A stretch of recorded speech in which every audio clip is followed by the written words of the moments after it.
I think I agree with you.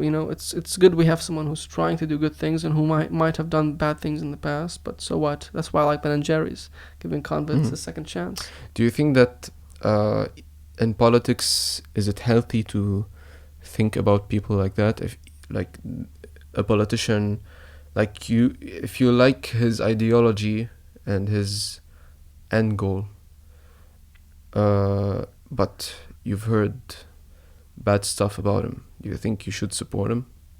The thing about politics is, my take on it is one of the reasons I don't really talk about it is it's kind of meaningless. It's just like a kind of show for the public. What's really happened is going to happen, and people's effects don't really matter. And people say, well, you need to be a person who votes, or you need to be a person who this. Well, it doesn't really matter if the people who you vote for aren't really going to be your choice. How they get there, there's going to be some dirty ways of putting them in that position. Like, you think there's someone working? Not someone. It's just circumstances that push people to behave in certain ways. Like, let's imagine a scenario where, if a politician that won at that time lost 10 years ago, do you think everything would have been the same right now? No, I'm sure there will be different things. I'm sure things will be maybe worse or better, or it will be different. It's not going to be clinically the same. But inherently there will be a lot of things, like let's say I was a really good person, if you want to call me that, or if you can even call me that.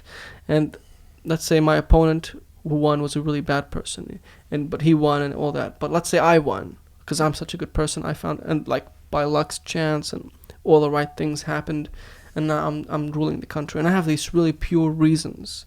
I'm one of those few people who have actually pure reasons to do good things. Okay, when I'm in a position where I want to do something pure, and I try and make that action, well, there's a reason like people can't do that action. Why? Let's say I do it because fuck it, even if I'm selfish, I want to look good for doing such a good action. I realize when I attempt to do it, there are these big ramifications in politics.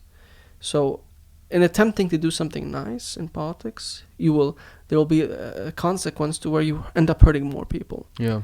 So it's extremely... Because you can't find 100% of people who are satisfied with you, even though that's what you're trying to say. More like there will be factors that force you to take certain decisions in politics, from what I understand about politics. And that's kind of the thing. So like let's say you died in a car accident. I was really angry, and I tried to like change the world, and I tried to like go and find a way so people like you don't die in the way you died in this car accident and whatever. Through all the bureaucracy and all that, I will change. I'll become a person that like is accustomed to talking in these indirect ways, and to making these actions that will hopefully lead to something that might change the policy but ends up even fucking up things more. Extremely complicated to navigate, and extremely complex, and it's like chess with like 20 different tables. Yeah. And companies buying pieces. It's so complicated. I was watching this game of like a 4-player chess. Yeah.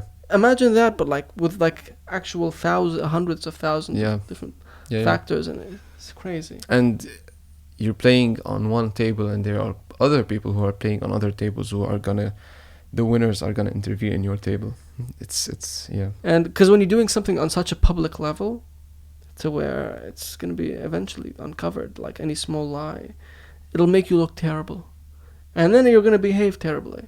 Because when everyone thinks you're a bad person, if you don't know how to be stoic or you don't have any strong will, you're probably gonna start acting like a bad person. Yeah.